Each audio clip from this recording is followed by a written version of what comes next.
Dikala Mbak Winnie sedang kesusahan nafas, dia melihat perempuan semalam yang dia lihat sedang menggelantung di bahu Mas Tony. Perempuan itu menatap dan tertawa melihat dia yang kesakitan.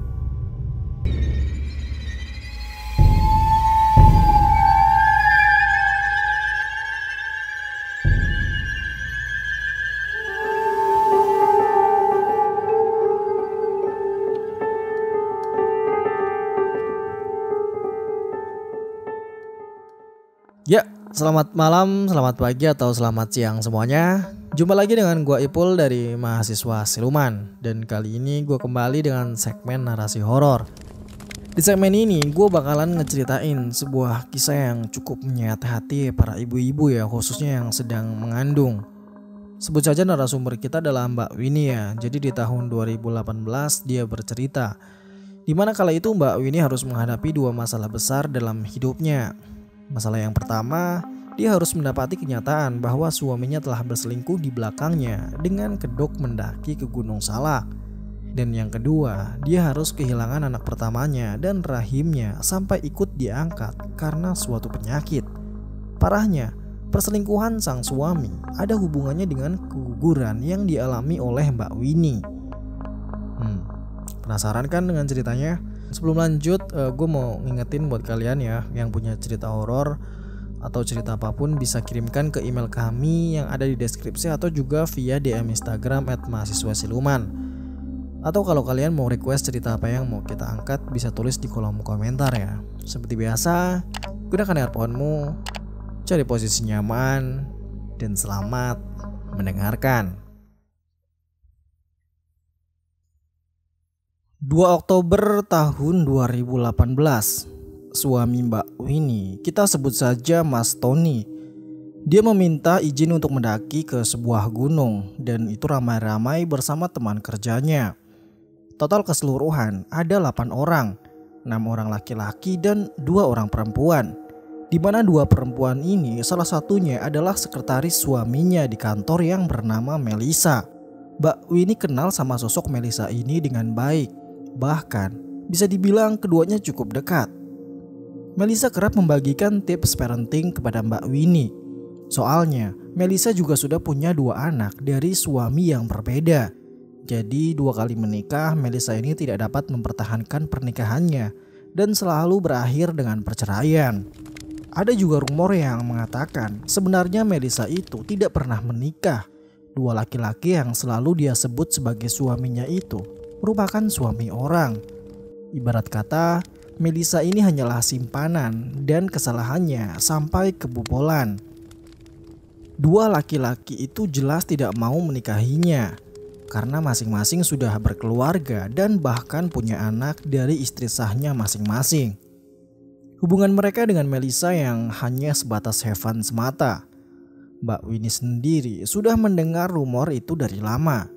Banyak sekali orang-orang yang sudah memperingati Mbak Winnie dari lama agar tidak terlalu dekat sama Melissa ini. Karena mereka ini takut ya kalau Melissa sewaktu-waktu bisa memperdaya Mas Tony dan mengambil kesempatan.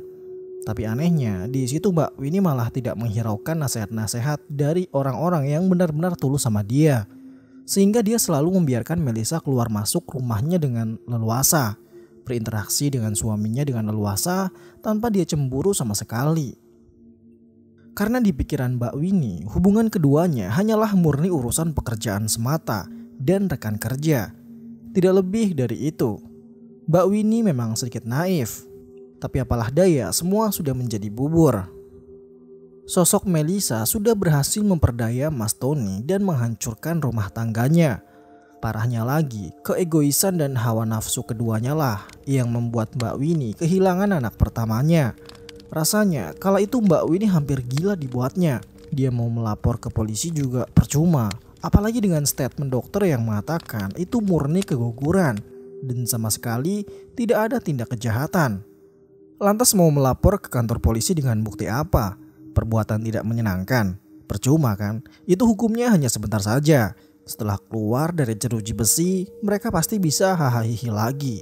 Terus mereka ketawa di atas penderitaan Mbak Winnie yang bahkan tidak hanya dengan 2 tahun saja dia bisa melupakan semuanya. Dia memilih mengalah dan berusaha diam menerima semua itu. Sampai ketuk palu di meja hijau terjadi. Suaminya sama sekali tidak ada pikiran untuk mempertahankan rumah tangga mereka. Justru Mas Tony malah memilih hidup yang baru dengan Melissa.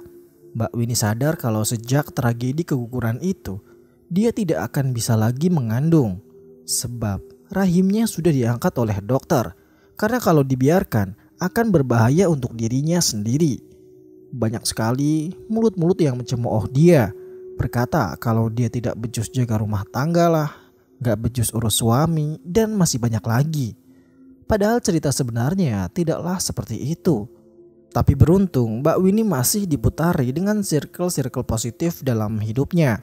Sehingga dia memiliki kekuatan untuk men-share cerita ini ke kita semua. Setelah 3 tahun lamanya Mbak Winnie mencoba berdamai dengan Tuhan dan tentunya dengan dirinya sendiri. Kini Mbak Winnie sudah siap membuka lembaran baru dalam hidupnya. Tidak ada salahnya dia share cerita ini untuk pembelajaran banyak orang. Dan inilah ceritanya. Selasa 2 Oktober tahun 2018.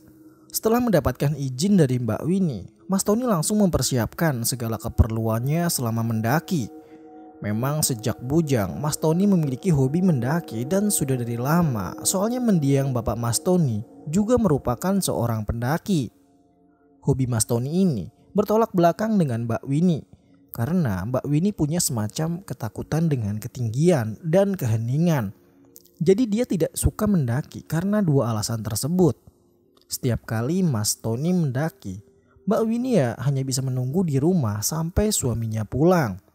Mas Tony selalu mendaki setidaknya 3 bulan sekali dan selalu OTW hari Jumat, terus pulangnya hari Minggu malam sampai rumah. Sama seperti waktu itu, Mas Tony mulai start mendaki hari Jumat 5 Oktober tahun 2018. Untungnya kantor Mas Tony ini setiap hari Jumat jam pulang kantornya adalah jam 9 pagi.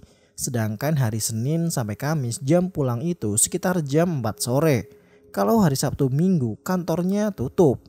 Itulah kenapa Mas Tony start hari Jumat. Dan dia go hari Jumat ke Gunung Salak bersama Melissa dan ke-6 orang lainnya.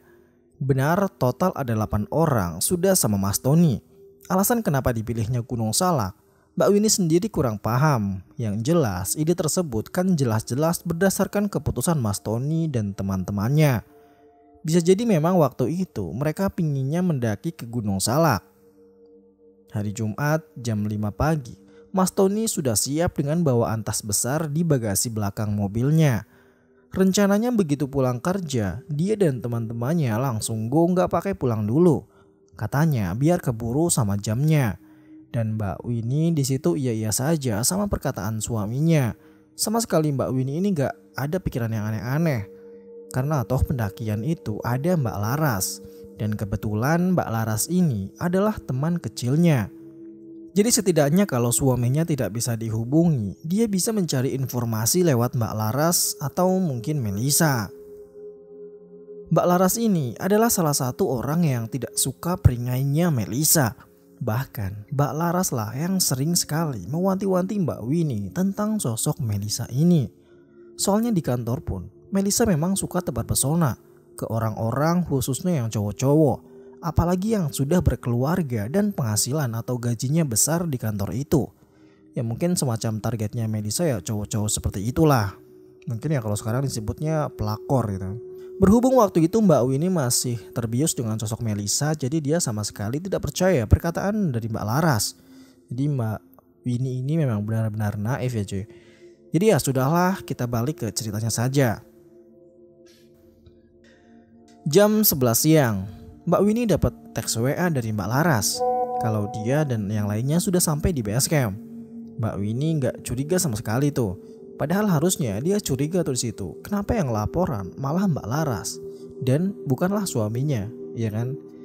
Tapi beberapa menit kemudian mereka mungkin sudah mendaki dan Mbak Laras kembali mengirim teks WA ke Mbak Winnie.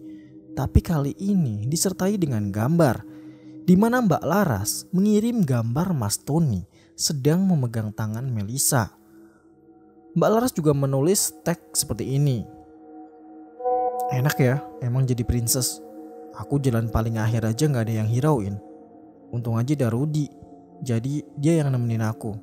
Semuanya pada fokus ke Melisa. Mana pakai tank top belaan kelihatan jelas. Buat apa kayak gitu, Win? Jadi Mas Rudy sendiri adalah teman kerjanya Mas Tony ya, dan kebetulan juga ikut dalam pendakian waktu itu. Pikir Mbak Winnie, ya jelas aja kan Mas Rudy selalu dekat sama Mbak Laras. Perkara memang Mas Rudy ini emang ada rasa sama Mbak Laras. Soalnya Mas Rudy tipe cowok yang kalau sudah suka sama satu cewek dia akan terus perjuangin cewek itu. Makanya logis saja kalau Mas Rudy selalu ada di samping Mbak Laras. Waktu itu Mbak Winnie juga sempat mencoba menghubungi suaminya ya. Karena Mbak Winnie berpikir ya, kalau Mbak Laras ini masih bisa di WA dia, artinya masih ada sinyal.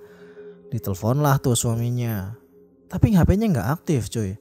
Dan lagi-lagi Mbak Winnie ini bersikap naif sekali.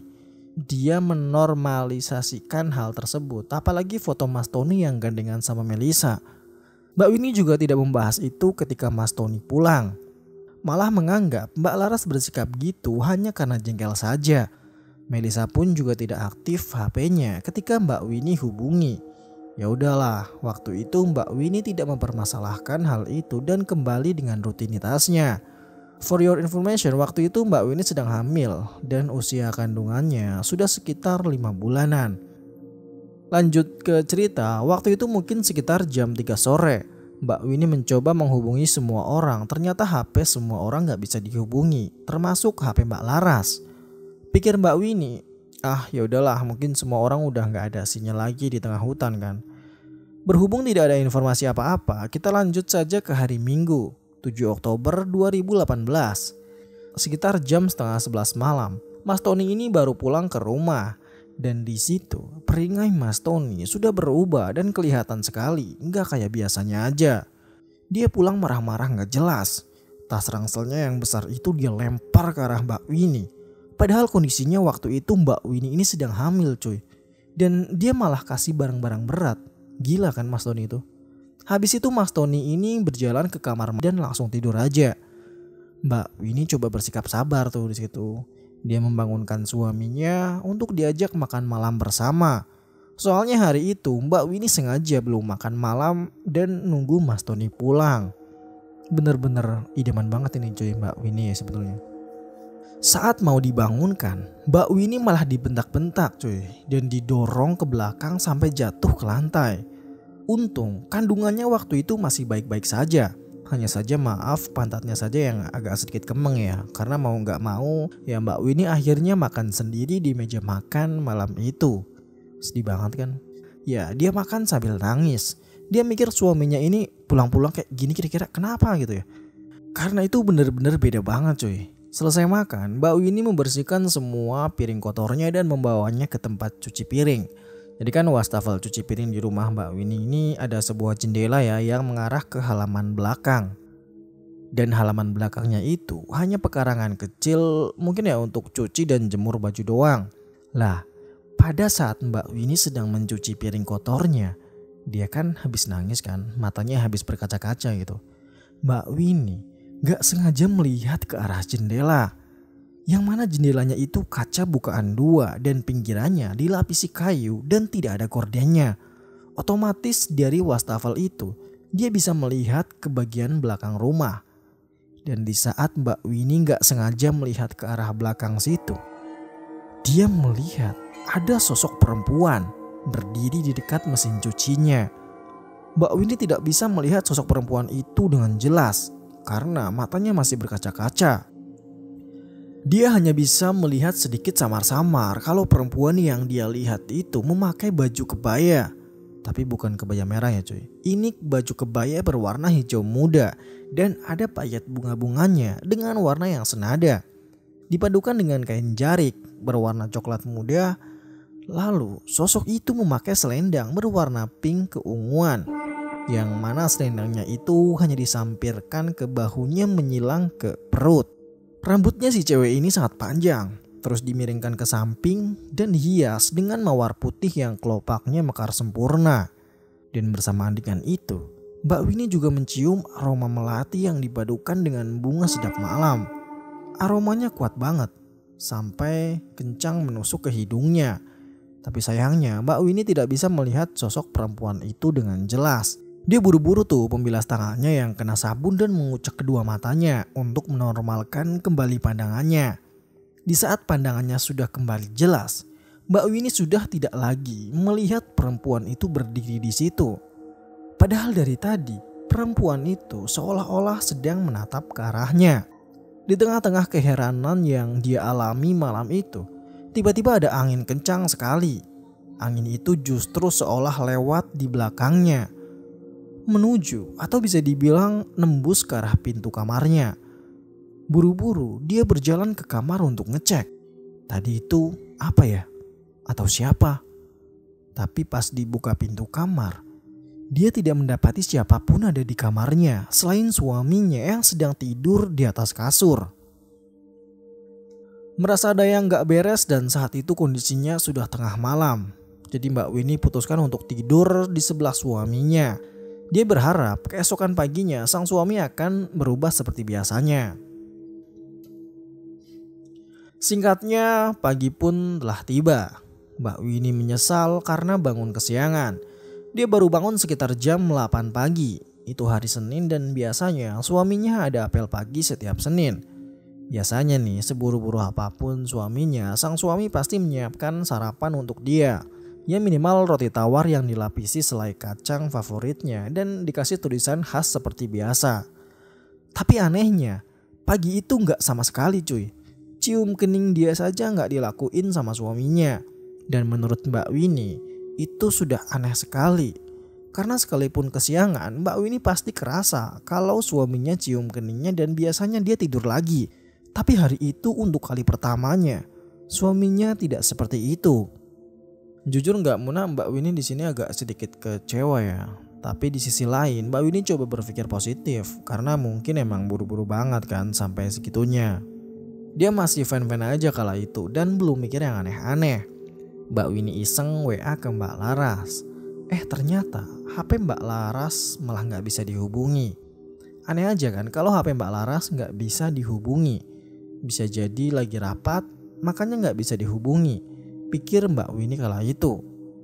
Masih di hari Senin, Mbak Winnie melakukan aktivitas seperti biasanya. Dan jam 3 sore Mbak Winnie mulai masak untuk makan malam dia dan suaminya.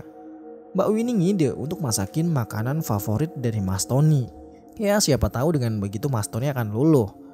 Walaupun ya luluh karena apa juga Mbak Winnie gak paham. Karena toh mereka kan sebenarnya gak ada perselisih paham apa-apa kan. Tapi ya sudahlah. Mungkin ada kesalahan dari dalam diri Mbak Winnie yang tidak dia sadari. Makanya Mas Tony jadi begitu sama dia. Selesai makan, Mbak Winnie langsung mandi dan mempercantik diri. Karena gak lama lagi suaminya akan pulang. Tunggu demi tunggu sampai jam setengah 11 malam suaminya tidak kunjung pulang. Khawatir dong Mbak Winnie karena gak biasanya.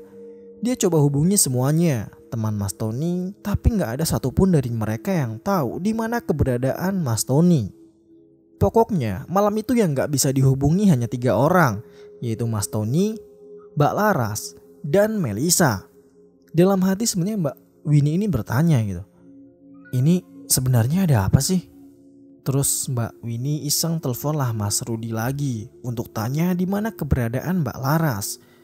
Ternyata Mbak Laras di rumah sama Mas Rudi dan Mbak Laras gak bisa dihubungi karena HP-nya habis dibanting sama Mas Tony. Dengar itu Mbak Winnie kaget dong. Alasan apa Mas Tony sampai ngebanting HP-nya Mbak Laras? Dan barulah di malam itu Mbak Winnie mendapatkan cerita langsung dari Mbak Laras. Awalnya Mbak Laras menolak untuk cerita, perkara dia takut didepak sama Mas Tony dari proyek yang sedang mereka kerjakan. Soalnya proyek itu penting untuk kenaikan jabatan dari Mbak Laras di kantor. Ya intinya semacam proyek penting gitulah dan ketua proyeknya yang ditunjuk adalah Mas Tony.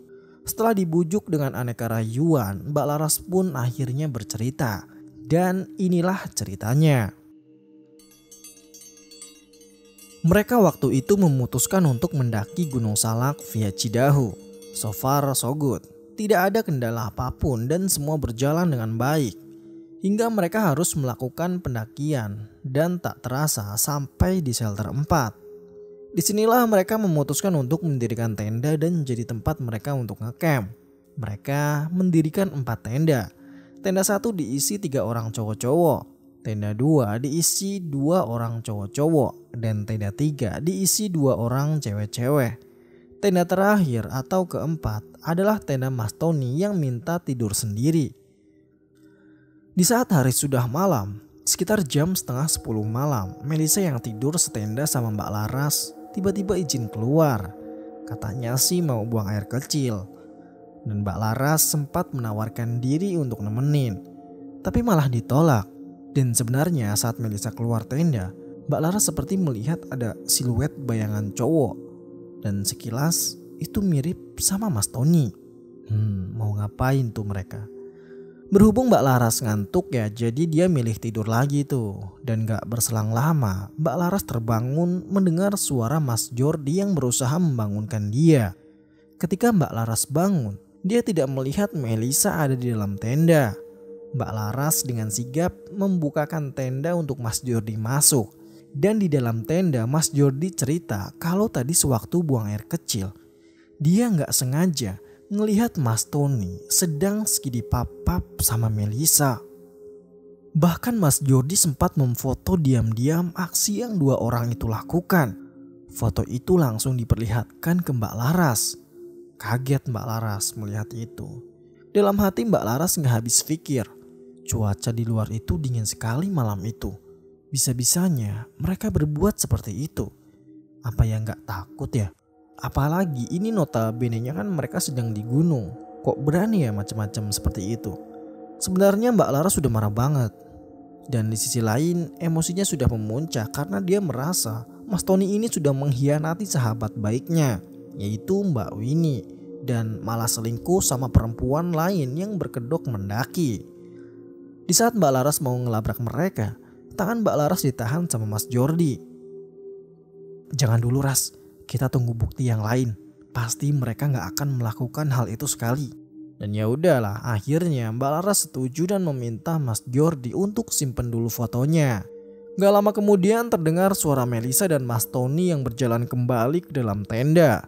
Mereka kaget ketika melihat Mbak Laras dan Mas Jordi bangun. Sebenarnya Mbak Laras di situ sudah emosi ya, tapi dia berusaha nahan dan bilang kalau Mas Jordi kesini tadi hanya mau minta koyo. Mereka percaya-percaya aja dengan ucapan dari Mbak Laras. Dan selanjutnya Mas Jordi balik ke tendanya dan mereka semua balik tidur. Sebenarnya di situ Mbak Laras sudah merasa jijik ya, tapi ya mau gimana lagi, dia hanya bisa pasrah. Keesokan paginya semua orang bangun dan sarapan bersama. Gak lama kemudian ada beberapa rombongan pendaki bersama guide mereka baru sampai. Mereka akhirnya menggelar tenda di dekat tenda mereka. Sekitar ada 3 tenda yang mereka dirikan. Rencana rombongan Mbak Laras pagi itu mau langsung menuju ke puncak. Tapi gak taunya Melisa alasan karena kurang enak badan. Di situ dengan sigap Mas Tony langsung berkata, "Udah, kalian lanjut aja ke puncak. Rudy paham kok rutenya. Biar aku aja yang jaga Melisa di sini. Kasian kan kalau dia ditinggal sendirian." Modus banget nih si Tony. Pinter banget dia ya. Mendengar itu mereka gak bisa bantah. Apalagi yang ngomong begitu jatuhnya ya bos mereka kan. Jadi mereka ya kalah power dan hanya menuruti saja. Sebelum mereka melanjutkan pendakian sampai ke puncak, Mbak Laras sempat kasih warning sambil bisikan ke Mas Tony. "Ingat Winnie di rumah." Mas Tony dengar itu hanya tertawa seolah seperti meledek Mbak Laras waktu itu. Mbak Laras ini geram ya, tapi ya udahlah, dan akhirnya dia bersama 5 temannya melanjutkan mendaki. Sedangkan Mas Tony dan Melisa masih di shelter 4. Tak berselang lama, rombongan pendaki yang baru tiba pagi tadi ternyata juga langsung melanjutkan pendakian. Dan setelah mereka mendirikan tenda dan istirahat sejenak, gegara mereka risih mendengar suara uah-uah dari salah satu tenda rombongan Mbak Laras. Dan yang cerita ini namanya adalah Mas Taufik. Jadi ceritanya kala itu rombongan Mas Taufik ini baru selesai mendirikan tenda dan lanjut sarapan bersama. Dan waktu itu mereka masih bertegur sapa sama Melisa dan Mas Tony. Ketika mereka mulai sarapan, mereka justru mendengar suara yang kurang pantas. Salah satu dari mereka ada yang negur secara langsung. Tapi kata Mas Taufik, yang cowok keluar malah marah-marah dan hampir memukul temannya. Padahal temannya itu niatnya baik untuk mengingatkan kalau ini di gunung dan jangan berbuat aneh-aneh. Tapi Mas Tony malah marah dan mengelak kalau mereka sepasang suami istri. Guide mereka yang melihat itu mencoba melerai dan membawa rombongan mereka untuk langsung saja ke puncak. Di mana guide mereka juga bilang kepada Mas Tony, "Ini Gunung Salak. Kalian sudah kurang ajar di sini. Semoga Tuhan kalian mengampuni kalian. Mau bohong seperti apapun, saya tahu kalian bukanlah suami istri. Pulang sekarang atau kalian akan mendapatkan masalah besar." Jadi baru setelah itu mereka meninggalkan area itu dan mendaki ke puncak.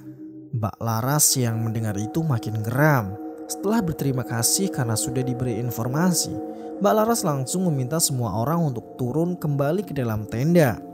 Di saat mereka tiba kembali di tenda, kurang ajarnya Mas Tony dan Melisa masih sempat-sempatnya berbuat seperti itu entah yang keberapa kalinya. Merasa udah geram sama perlakuan Mas Tony yang seolah-olah tidak memikirkan perasaan dari Mbak Winnie.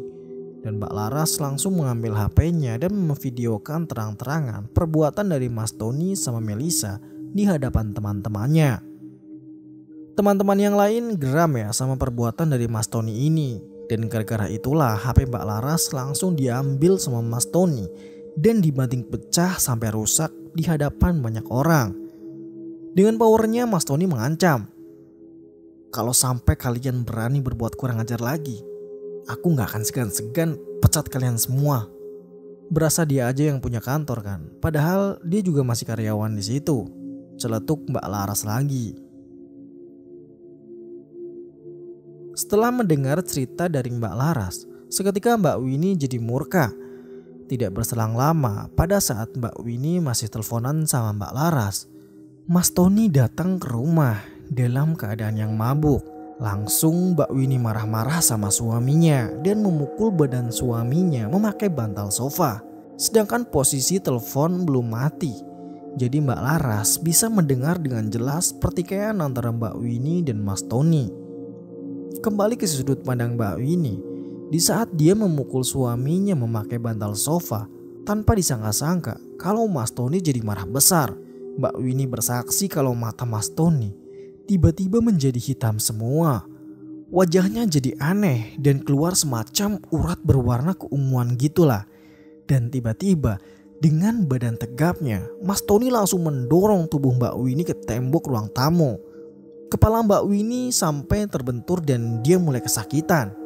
Dan gak hanya di situ, Mas Tony dengan ekspresi marah menekan leher Mbak Winnie dengan sikut tangan kanannya. Dikala Mbak Winnie sedang kesusahan nafas, dia melihat perempuan semalam yang dia lihat sedang menggelantung di bahu Mas Tony. Perempuan itu menatap dan tertawa melihat dia yang kesakitan. Kini Mbak Winnie bisa melihat dengan jelas kalau perempuan itu wajahnya hancur sekali. Kedua bola matanya tidak ada dan mulutnya terus-menerus meneteskan darah. Rambutnya acak-acakan dan perempuan itu mengeluarkan aroma yang berbeda seperti malam kemarin. Kini aroma menyeruak bunga melati dan kenanga sudah bercampur dengan aroma bangkai. Di telepon, Mbak Laras coba panggil suara Mbak Winnie berkali-kali. "Win, Win." Berhubung tidak merespon dan Mbak Laras sudah khawatir, jadi dia meminta Mas Rudi untuk menemaninya ke rumah Mbak Winnie malam itu juga. Dan pergilah mereka ke rumah Mbak Winnie. Kembali ke posisi Mbak Winnie, entah kenapa batinnya malam itu mengatakan kalau Mas Tony sedang dalam kondisi yang kesurupan, kerasukan oleh sosok yang ada di belakangnya. Masalahnya sosok itu kok bisa ya menempel ke suaminya, itu sosok apa dan datangnya itu dari mana gitu loh. Belum sempat dia mendapatkan jawaban dari semua pertanyaannya, Mbak Winnie sudah tidak sadarkan diri dan dia pun pingsan. Dia sadar itu pun sudah keesokan harinya, sekitar jam 5 sore dan sudah berada di ruang ICU. Waktu itu perawat yang menanganinya mengatakan kalau dia baru saja siuman pasca operasi. Kaget dong Mbak Winnie waktu itu. Dia operasi apa? Kenapa? Dan kok bisa gitu kan? Ketika dia hendak bangun, dia merasa perutnya sakit sekali dan terasa kaku sekali. Yang buat dia lebih kaget lagi adalah perutnya sudah kempes. Dengan berat hati salah satu perawat di ruang ICU menjelaskan kepadanya kalau waktu itu dia keguguran dan dokter dengan terpaksa mengangkat sekalian rahimnya. Karena ada semacam penyakit yang bersarang di rahimnya dan kalau itu dibiarkan itu bisa mengancam nyawanya sendiri. Mendengar itu Mbak Winnie langsung shock, kaget dan dia berasa hari itu seperti mimpi buruk baginya. Hari Rabu 10 Oktober tahun 2018, kondisi Mbak Winnie sudah optimal kembali dan segera dipindah ke ruang inap. Sampai kondisinya benar-benar pulih, baru dia diizinkan untuk pulang. Baru juga dia dipindah ke ruang inap, dia sudah mendapatkan surat cerai yang langsung diberikan sama Mas Tony kepadanya di hadapan orang tua Mbak Winnie. Bener-bener edan ini Mas Tony ya. Mas Tony ini jadi meminta pisah dengan alasan karena Mbak Winnie sudah tidak bisa memberikannya anak. Bahkan tak tanggung-tanggung Mas Tony dengan Melissa juga menggembor-gemborkan berita kurang baik tentang Mbak Winnie kepada kerabat dekat keduanya. Maksudnya seperti keluarga Mas Tony dan teman-temannya yang gak paham sama permasalahan aslinya. Tapi masih banyak juga kok yang masih menaruh empati ke Mbak Winnie ya, karena mereka sudah tahu sifat asli dari Mas Tony dan Melissa. Tentunya semua informasi berasal dari orang-orang yang ikut mendaki waktu itu. Dan hingga berita itu terdengar di bos besar mereka, sehingga Mas Tony dan Melissa dipecat secara tidak hormat. Itu pun Mas Tony sama sekali gak sadar sama salahnya di mana. Dia masih bersikap angkuh dan sombong di persidangan. Bahkan epiknya dia sama Melissa sudah menikah siri sebelum Mas Tony dan Mbak Winnie ketuk palu. Rasa hormat Mbak Winnie sama suaminya sudah benar-benar hancur dan sirna gitu aja. Dia muak dan benci melihat wajah suaminya. Dia masih bersyukur bisa segera lepas dari pernikahan sama Mas Tony. Mas Tony setelah diputuskan cerai, dia langsung angkat kaki dari rumah karena rumah itu adalah rumah pemberian orang tua dari Mbak Winnie. Dan setelah itu Mbak Winnie udah nggak tahu lagi informasi apapun seputar mantan suaminya dan istri barunya itu. Karena dia memilih untuk mencari cara agar bisa berdamai dengan suaminya. Sampai detik itu pun dia masih belum mendapatkan jawaban atas apa yang telah terjadi kepadanya. Hingga akhirnya bapaknya Mbak Winnie membawanya ke seorang tokoh agama.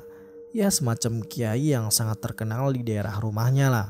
Setelah menjalani rentetan penyembuhan seperti ruqyah dan lain-lain, Mbak Winnie secara drastis mulai merasakan perubahan yang signifikan dalam tubuhnya. Dia merasa lebih tenang dan tidak ada pikiran frustasi lagi. Hampir 2 minggu dia berobat di tempat itu. Dan setelah sembuh, kiai ini baru bercerita kalau suaminya telah melakukan kesalahan besar di tempat orang. Sehingga membuat suaminya akan selalu diikuti sama si sosok ini. Mau menikah berapa kali pun suaminya sudah dikutuk tidak akan bisa punya anak. Sebab setiap istrinya hamil dan belum sampai usia kehamilan 7 bulan, maka sosok ini akan mengambil bayi yang ada di kandungan istrinya. Hilangnya rahim Mbak Winnie waktu itu ada kaitannya dengan perbuatan selingkuhannya Mas Tony, di mana orang itu mengguna-guna Mbak Winnie dan membuat rahim Mbak Winnie hilang secara gaib. Pak Kiai itu juga berkata, "Sukma bayimu telah diambil oleh sosok perempuan yang kemungkinan adalah penunggu Gunung Salak. Karena suamimu telah berbuat kurang ajar di rumahnya. Ikatan mereka tidak bisa lepas selama suamimu masih hidup. Cara terbaik satu-satunya adalah perceraian ini." Mendengar itu Mbak Winnie agak kaget ya, karena seorang kiai kok sampai berkata seperti itu gitu kan. Artinya kan apa yang dikatakan semua orang kepadanya adalah fakta, bahwa suaminya sudah rela bermain api di belakangnya. Padahal dia di rumah berusaha mengabdi sebaik mungkin kepada suaminya. Mbak Winnie merasa lega karena sudah bercerai dari Mas Tony dan hidup dengan normal. Sekarang dia sudah berdamai dengan dirinya sendiri dan mulai membuka usaha. Sekarang dia tidak kepikiran lagi untuk menikah. Apalagi kondisinya sekarang maaf ya sudah tidak bisa mengandung lagi kan. Karena dokter bilang ada penyakit, makanya harus diangkat rahimnya. Sedangkan Pak Kiai berkata kalau rahimnya diguna-guna sama selingkuhan mantan suaminya. Siapa lagi kalau bukan Melisa kan. Tapi ya walau alam lah. Dan sekarang sih Mbak Winnie hanya fokus membesarkan usahanya dan berpikir supaya bisa membahagiakan kedua orang tuanya yang sudah support dia mati-matian dari bawah. Dia memang dilarang menikah sama Mas Tony dari awal sebetulnya. Berhubung dia kekeh hingga akhirnya terjadilah seperti ini. Tapi ya nggak apa-apa, Mbak Winnie menganggap ini sebuah ujian dalam hidupnya. Dan suatu pembelajaran berharga untuk dirinya dan juga untuk kita semua. Khususnya yang belum menikah untuk selalu waspada dalam memilih pasangan hidup. Jadi ya kurang lebih seperti itu aja ya kisah pilu dari Mbak Winnie ya. Yang dimana suaminya ini malah selingkuh dengan Melisa dengan kedok mendaki gunung. Akhir-akhir ini kan emang banyak banget kan kayak yang di viral itu juga kan ada yang melakukan mesum ketika di tenda kan. Nggak tahu itu di gunung atau bukan.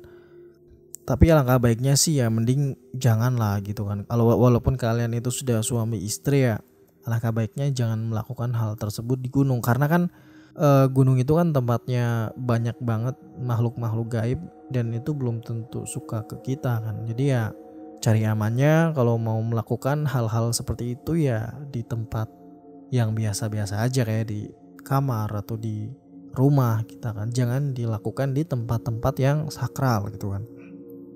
Setuju banget juga dengan perkataan Mbak Winnie. Kalau emang mau nikah ya kita harus hati-hati dalam memilih pasangan hidup ya. Karena kan harapannya pasangan itu yang akan menemani sisa hidup kita kan. Kalau bisa ya sekali aja seumur hidup. Ya mungkin itu saja sih kalau dari gua, dan ambil positifnya, buang negatifnya. Ya anggap aja ini jadi penambah cerita atau referensi cerita buat kalian lah ya. Karena kebenarannya seperti apa sih kami sendiri tidak tahu ya. Karena kami hanya menceritakan sesuai dengan apa yang kami terima saja. Tapi kalau kalian punya cerita, kalau cerita horor atau cerita apapun lah bebas sih. Bisa kirimkan ke email kami yang ada di deskripsi atau juga via DM Instagram kami @mahasiswasiluman. Ya sampai jumpa di video selanjutnya. Gua Ipul, salam lestari, mahasiswa siluman.